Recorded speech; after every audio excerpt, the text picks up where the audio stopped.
আলাইকুম বন্ধুরা, welcome to my new another blog. আপনারা সবাই কেমন আছেন?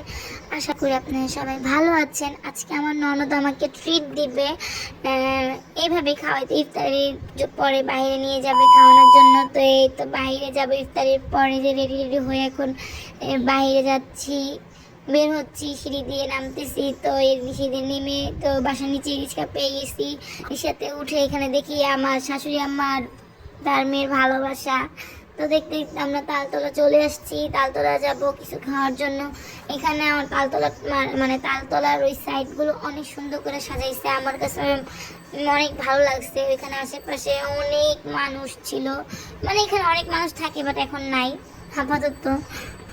পিজার দোকানে এসে বসে নিলাম, একটু পিজার দোকানটা দেখালাম। এখানে আমার ননদ জুস অর্ডার করছে, সে খাচ্ছি, খেয়ে বলতেছে একদম ভালো আছে জুসটা, অনেক মজা। তারপর আমার মেয়ে জুস খাবে, তো আমার মেয়েকেও একটু জুস দিলাম।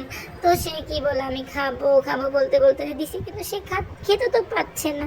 তো থাক বাবা, আজকে খাওয়া লাগবে না, কাল যখন তুমি বড় হবে তখন তুমি খেও, এখন তুমি অনেক ছোট। তো আমরা এখানে পিজার জন্য বসে আছি। তো এখানে আমিও একটু জুস খেয়ে নিলাম, জুসটা আসলে অনেক মজা ছিল। তো এই যে আমাদের পিজা চলে আসছে। তো পিজা চলে আসতেছে, এখানে আমার ননদও বসে একটু রং ঢং করতেছে। করার পরে আমার মেয়েও রং ঢং করতেছে, আর ফুপির মতো নাটক করতেছে।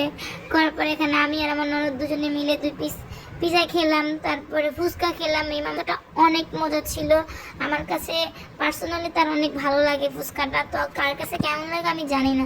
তো এখানে আমি আমার ননদ ফুচকার জন্য দাঁড়ায় আসছি, কোন কোন টক আছে সেগুলো দেখাচ্ছি। তো অনেক প্রকারের টক ছিল তার কাছে।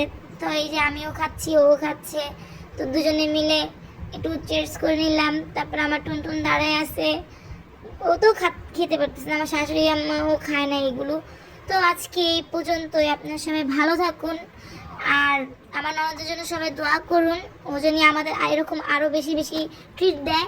আমার টুনটুনের সাথে সবার ছবি। আল্লাহ হাফেজ।